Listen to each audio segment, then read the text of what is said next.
I'm Doug Muzzio. This is City Talk. The Bronx. No thonks, wise guide Ogden Nash. Not so. There's a lot of thonks in the Bronx, says my guest.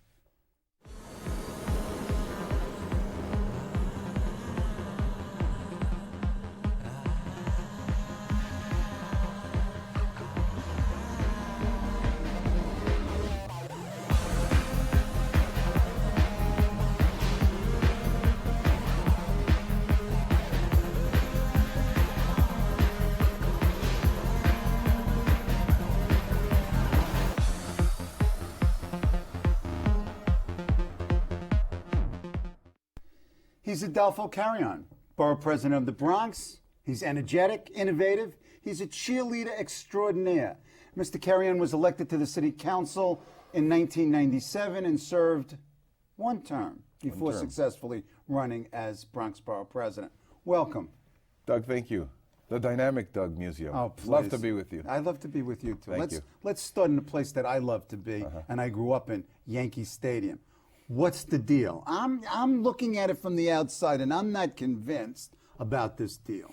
Well, persuade me. Let me convince you. The only thing that's left to do in our task here is to have the National Park Service sign off that what the state legislature did to alienate the parkland is okay, so that we can create a new park. And so essentially what will happen, we will have a new $900 million Yankee Stadium that will be a replica of the old stadium. Right. It's going to be glorious. It's going to be the best baseball stadium in the United States and possibly even in the world. And then where the stadium now sits will be a new Central Park in that neighborhood. People have so the structure comes down. The existing structure comes down, and in that place there will be 4 baseball fields, there will be basketball courts, tennis courts, a soccer and football field with a running track with lights and stands. We're going to use features from the old stadium to put them into the Little League fields so that the little bambinos can sit in the dugouts. Oh, you're pitching this one. Go ahead. But you know, it's a beautiful thing. And what's happened is a number of people, a slim minority of people have really resisted change, and there's been a lot of misinformation, Doug, about, for instance, the parkland. People say, well, there's less parkland, or, you know, even we were talking off the air about that. There's no parks on the garage Well, roofs? it's built on garage roofs. No? Here's the way it works. Okay. What we wanted to create was an uninterrupted park that would go right to the Harlem River, with a new rail station coming up onto that surface. This would be the Metro North station. That would be the new Metro North that the governor and the mayor and I announced more public monies for George Steinbrenner. I'm not good. No. Oh, no. Actually, it's more public money for the public, because in fact what happens is it's not, the train station will benefit that area in so many ways. In the not too distant future, we will have a new stadium, a new Central Park, a new rail station. That rail station will sit right next to what is the future home of a hotel and convention center. Now you have... Now this is dream, this is reality, this is contracted, this is shovels in the ground. What is this?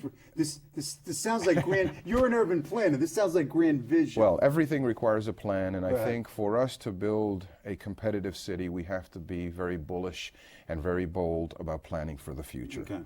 Grand Central Station, Penn Station, the airports, our subway system, none of this would have been built. Our park system and the parkways, Central Park. People thought that it was a kooky idea to put a huge park in the middle of Manhattan and put these pipes and wires underneath. So we're in the Bronx, so you've got this development. You've got sports, you've got hotels, you've got, do you have residential? We'll talk about housing in a little bit. We've got parkland, we've got retail development. Immediately south of this grand development is the Bronx Terminal Market. That was there since it was a lease that was given to a family in 1972 by then Mayor John Lindsay. It was again a sweetheart deal according to the reporters in those days. Turned out they started with 100 merchants. By the time it whittled down to just a few years ago, it was down to about 16 merchants, 20 merchants.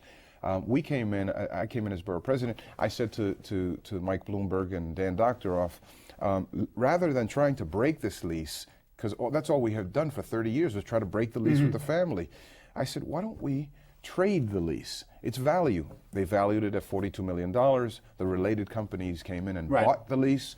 We will have 1 million square feet of retail. This is the Gateway Center. This is the mall. What is the mall in the Bronx going to look like? You're suburbanizing the Bronx? Absolutely not. We're actually urbanizing it. It's going to be designed like a city mall, a city retail center. It's going to have a waterfront park on the Harlem River. As you come over from the Polo Grounds or East Harlem in northern Manhattan over the Harlem River, you're going to see this grand, beautiful gateway into the Bronx, hence the name, the Gateway Center. There will be an office building that is being designed now. It's actually an old warehouse on just below 138th Street that will rise up as a glass tower right near there. It's a makeover of the South Bronx that has been so sorely needed for a long time. If this happens in all its pieces and phases, when does this get built? Well, I mean, this is certainly beyond your tenure in 2009 as borough president. Doug, I have 3 years, 6 months, and 10 days as borough president. But who's counting? You're counting. Yeah, who's counting? counting? We'll ask you why you're counting later on. You know, it is a moment. It is a snap of a finger when you look at it in terms of your career and lifetime and these projects. But in 2009, April, opening day, you'll hear the crack of a bat in the spring air of the Bronx. And it'll be doing poetry. But it is poetry. It's beautiful. We're building a city. We're building a place that should be special for the next generation. And if you think about that crack of the bat in 2009 April, the opening day, a new ballpark, and the new Central Park, and the construction hopefully will have begun on the Hotel and Convention Center. Bar? That's what most Yankee fans are concerned with. So you've got there is a dream and there's a reality here, but there's opposition, and there has been opposition, and in fact the recent community board 4 appointments have sort of been a political fallout from all this. Talk about the opposition.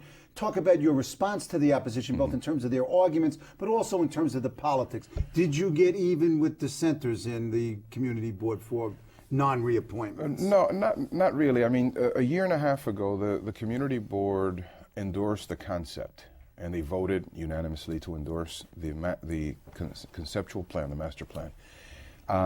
They come back, and under great pressure from a lot of outside groups and parks advocates, who I understand they're doing what they have to do, or what they feel they have to do, and they're very passionate about it. And in many cases, they're correct. In this case, I didn't think they were correct. They really began to pressure some of the board members that supported this to not support it. My expectation of community board members is very clear, and let me be clear with the public. My responsibility as the borough president is to appoint board members in concert with the city council members. I have the final say, and I will take the burden of that responsibility and the power of that responsibility and use it to unfold a new vision for a new Bronx. That was why I was elected. Not to be timid, not to worry about people's feelings and people being ruffled. You know what? It's more important than my feelings and their feelings. You got to break eggs to make omelets. So we made an omelet. And I think that in the end, even the dissenters will come back and say, you know what? Even though he got a bit angry at us and we had a public argument, in the end, it was a better thing. that was interesting, that little public spat there.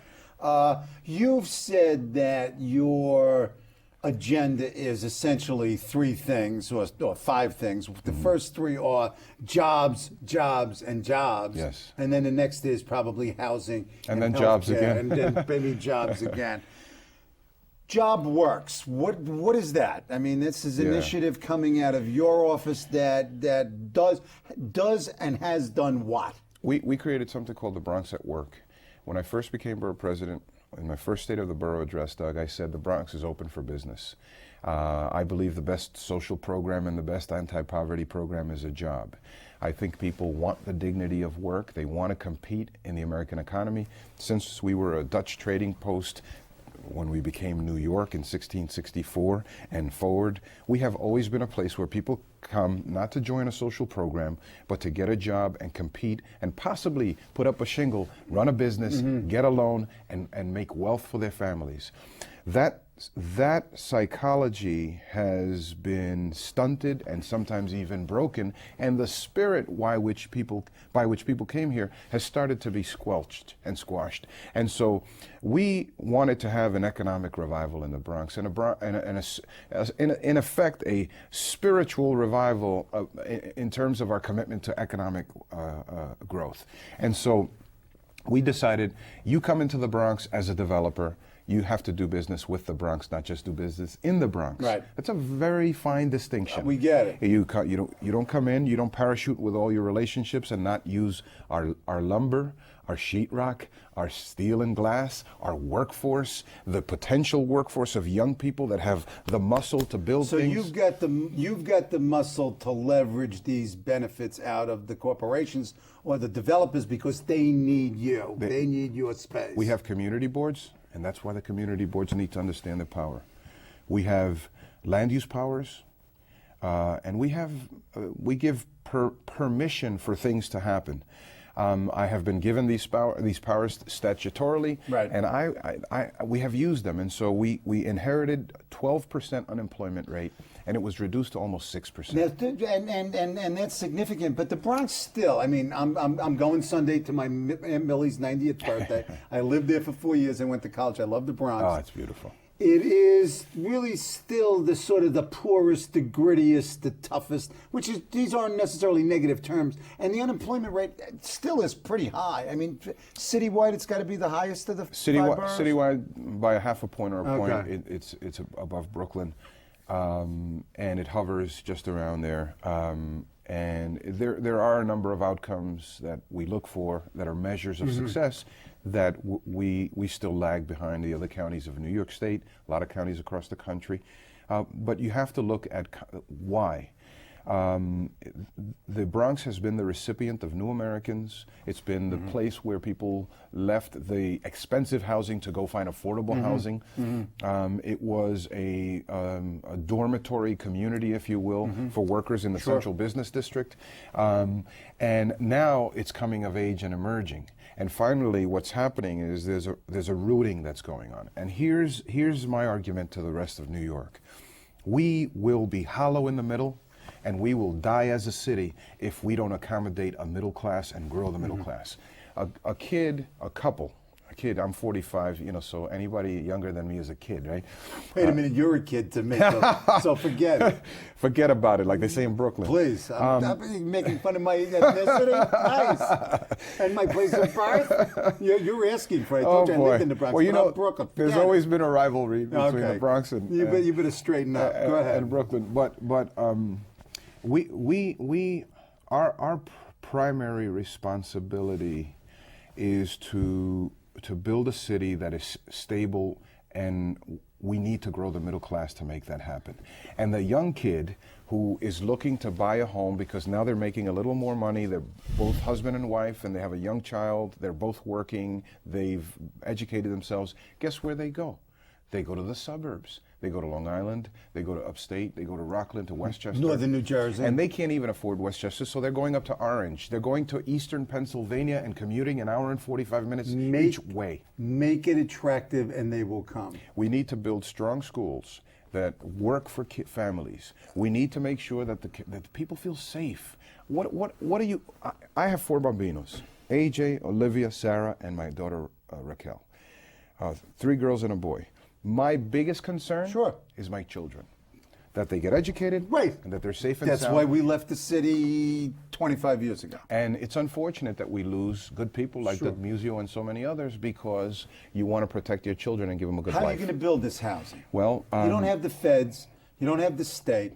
Middle class housing is going to be real tough to build without subsidies. You build luxury housing and have them build affordable rates. What do you do? You strengthen the 421A tax program and extend Which means for the viewers, for the average person, we have we've created in our state the ability for a private developer to build luxury housing. We give them a tax break, and we take that tax break, which is really money in the marketplace, the value, and we trade it and put it somewhere else and build affordable housing. We've built thousands of units of affordable housing in our city with the 421A tax rebate program for luxury housing. But what percentage of your problem does this deal with? It's got to be. It's a small percentage. Okay. What else can you do? I mean, you've talked about a market approach to this. How do you do it? Well, the market approach does rely on the city doing several things. One is a land subsidy of some sort, where you're actually giving land to developers or giving them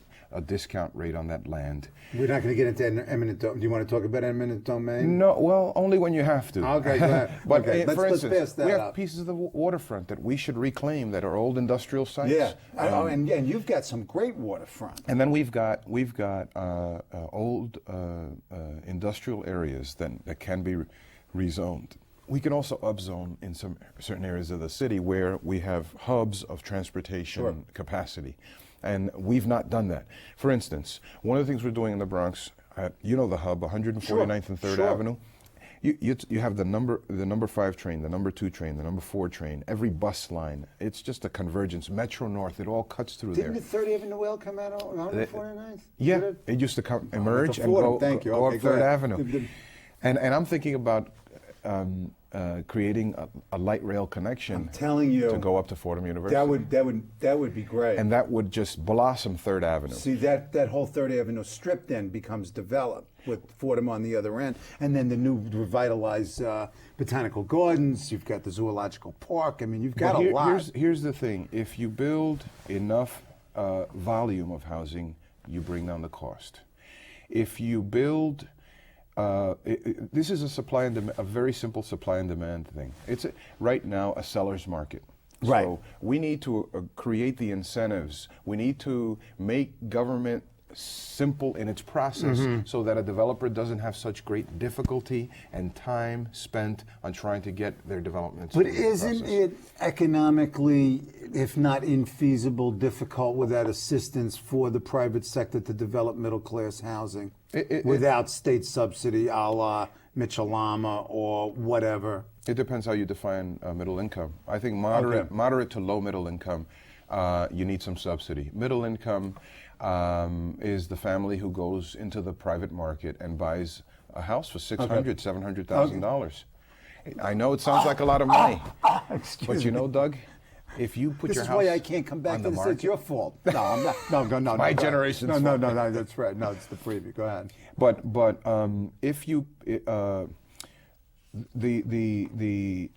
moderate to middle income, lower middle income cohort of the population needs a little help. Okay. And we have the responsibility. Okay. We have the state government, the federal government. You said the federal government's not there. That cannot be true.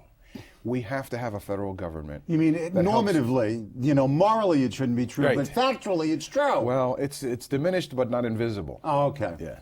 But not enough to make significant, to give you this critical mass to generate other benefits. What I've argued is that we need a national, rational, urban policy.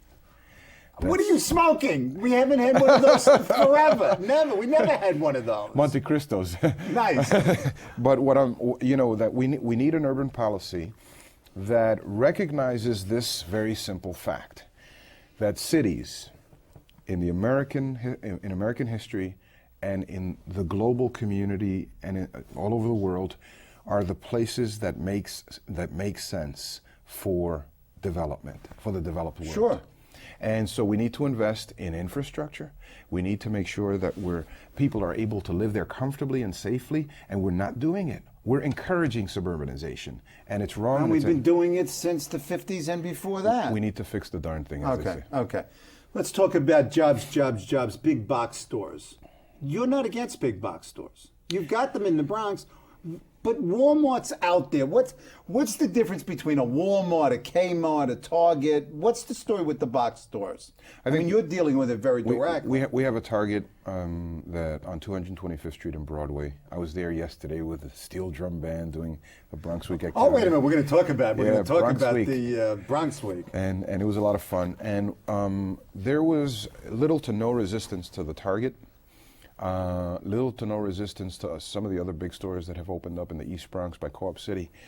When it comes to Walmart, the unions, the retail workers, all their backs go up because Walmart has become the poster child, if you will, of bad labor practices, poor treatment of workers. Deserved reputation? I think it is to a great extent deserved. Okay. And because they're so large, they're the biggest target, so everybody can easily hit them. You know, it's a double-edged sword for the opposition here, because the more you say Walmart, the more name recognition they have, the more they have a place in the psyche of the sure, and then the general advertising context is, yeah, we want, Walmart, good. Yes, let's exactly. have it. Okay, let's talk about, so we've talked about sort of your policy agenda and your policy activity, but one of the key jobs of the borough president, Marty Markowitz, does it, he's better than all. He is the model for it, is that you're a cheerleader. Yes. And you took out, on Friday the 16th, this huge ad, Bronx Week Caribbean Salute Steel Band Spectacular, Monday, June 19th. You've got all kinds of good stuff going on in the Bronx. What is it? I mean, this is like party time. It is a week, literally a week of parties and special events. I mean, we'll do a little plug here. But you got a minute of party. We kicked off Bronx Week with Family Day at the New York Botanical Garden. Family Day at the Bronx. Love it. Wonderful place. Wave Hill has activities on the cliffs of the Hudson River, facing the Palisades cliffs. Oh, beautiful. We've got youth activities, business activities. After I leave you today, I'm going to a business luncheon where the mayor is coming up. I'm going to receive him. He's going to speak on the state of the economy to Bronx businesses. This Friday night, we have the Bronx Ball. Get this, Doug. A beautiful white tent on Orchard Beach, red carpet, and celebrities coming to be recognized. Tony Guida from the Bronx. Mary Higgins Clark, the mystery writer. Yeah, no, I know. From the Bronx. Africa Bambaataa, who is the hip-hop king, from the Bronx. I didn't know these were all famous Bronx people. Manny Eisenberg. You got me on Manny Eisenberg. 41 Tony Awards, a legendary Broadway producer. 41 Tony Awards. He was nominated for 134 Tonys. Any play you name, he probably was involved with it. And he's a Bronx boy. He's going to be with us. Black Tie Affair, the best and the most beautiful in the Bronx, on our beach on the Long Island Sound. Oh, please. I love that. I mean, that's a... People don't know. What are you doing Friday night, Doug? I'm being with you. You're going to come to Orchard Beach. Table. There we go. I'm coming to Orchard Beach. Bravo. Okay. In the remaining time, two things. Politics and politics. Adolfo Carrion is term limited in 2009. He's made no bones about the fact that he would like to be mayor of the city of New York. 2009 is his time. It's also the time for Billy Thompson, Anthony Weiner, and the mystery rich white guy out there who's got billions of dollars. So he doesn't even have to be a white guy. Okay. Talk about you and your desire to be mayor, and what are the limits on that desire to be mayor, if there are any? Well, there are no limits. I'm sort of an existentialist New Yorker, in the sense that I understand the brevity and the tenderness of life and the opportunity one gets to do things that are meaningful. And when you're a father, you learn that really quick when those little bambinos come out of the womb and you hold them and they're blood. Well, I know. We talked about this. You got me. Go ahead. And so I know that my family journeyed here in the 1950s. My parents from Puerto Rico, they met here. They created four children. We moved to the Bronx in 1969. And you grew up in Lower East Side? Lower East Side. Go ahead. The great American story. You start out in a factory, you get your education, you make sure your kids get an education, you buy a house for $28,000 on a dead-end street in the Northeast Bronx because that's all you could afford. And now they have big houses. Everybody's got big houses. And we want to pass on to every generation opportunity. My story, loads of stories. So what I want to do is I want to give leadership to this city. And I want to unfold a very bold vision for the growth of this city. We have lots of work to do. As an urban planner, I believe I have something to offer to the conversation, and also as somebody who ran a borough and really shepherded a transformation of a section of the city of 1,400,000 people, and the borough, of course, that was at the bottom of the food chain in many respects in terms of outcomes. Those things are turning around. Well, you got to turn it around because this is your platform in 2009. What he did in the Bronx, he could do for the city. Well, and you know what? The story is being told every day, every time a young person gets a construction job in one of those developments, joins a union, provides for their family, is able to go get a college education. People are opening up business. We had 15,000 businesses incorporated in the Bronx. It broke every record that was ever set. And if you put it all together 5-10 years, it broke that record. So we were able to, it has become a business-friendly community. We want to make the city business-friendly. We want to make it a place of growth. And in order to do that, it needs the right spiritual leader. And you know what? Go ahead. Anthony will probably, when we win the majority in the Congress, I think it might make sense for Anthony to stay in the Congress and take on a leadership position so he can be my partner. Okay, we'll talk to Anthony about that. What about Billy? Billy's a great guy. I think we're friends. We play golf once in a while. I must admit, for the record, I'll establish it here, he is, at the moment, a better golfer. You're going to overtake him. The spec is, and then sort of the last political comment, the last comment in the interview, is that at a certain point, you would consider dropping down from a mayor's race to a controller's position with Billy at the top, for example. Do you want anything but the mayor, and do you want it now? The comptroller thing is not in the cards. I don't think there's time for it. I don't think that. You see, in politics, I was looking at the story of Arnold Palmer and Jack Nicklaus. I lived through those. And guys. Arnold Palmer was the king of golf. And here comes Jack Nicklaus, and everybody is saying, you might want to take it easy and not overtake. And Jack Nicklaus says something very interesting. He said, in the rivalry, we became friends, profound friends, because we both wanted to win. We both wanted to play the best possible game. Right.